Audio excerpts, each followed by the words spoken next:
Hello, Paul here from EMD Automotive at Campus Sydney. I'm just going to show you this Porsche 997. This one here, C4S. Okay, this starter motor cable on this car here is pretty, it's got high resistance as well. So when I try to start the car, the actual battery voltage at the front was about 12.6, 12.7, but the voltage here at the starter motor was about 7 volts. All right.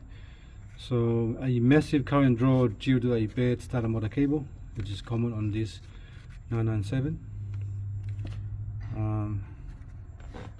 Here it is. So the reason why I didn't do it straight away a few weeks back, because I had to wait for the actual vapor separator, which is this one here, oil vapor separator. They weren't available at the time to do that job, and plus this car's already starting to blow a bit of smoke and start up.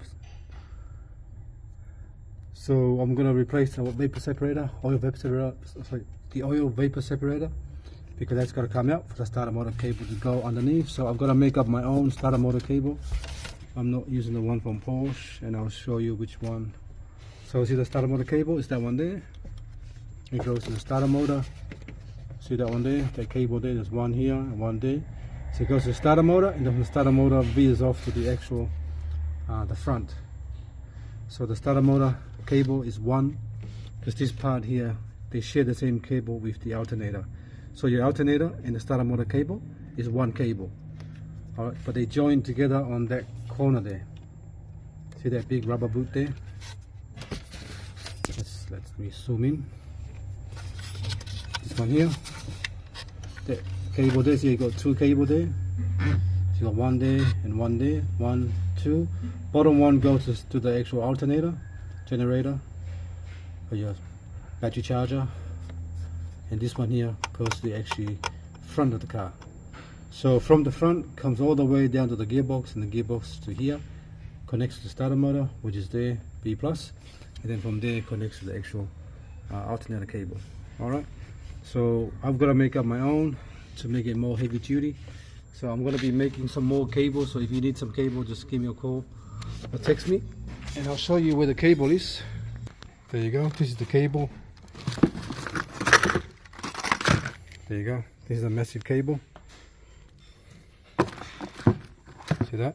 Heavy duty cable. So I'm making 2 separate cables, and I'm going to use these joints here to join them at the starter motor. So one cable will go from the alternator to the starter motor, and one cable will go from the starter motor to the actual battery at the front. Alright, but I'm going to join them at the gearbox. Alright, so this is where we are right now. So we've got to remove the AC compressor, and at the same time I found the actual power steering pump. It's starting to leak, so I'm going to call this customer here and tell them we might as well replace the power steering pump while all these parts are off. Do it properly, rather than just doing one job and then come back after like 6 weeks, 7 weeks, where the pump will fail completely and you've got nothing to run the actual power steering system. Alright,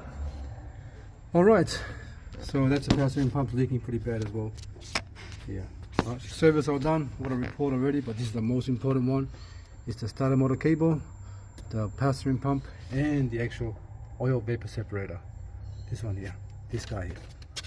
Alright, thanks for watching, and please subscribe.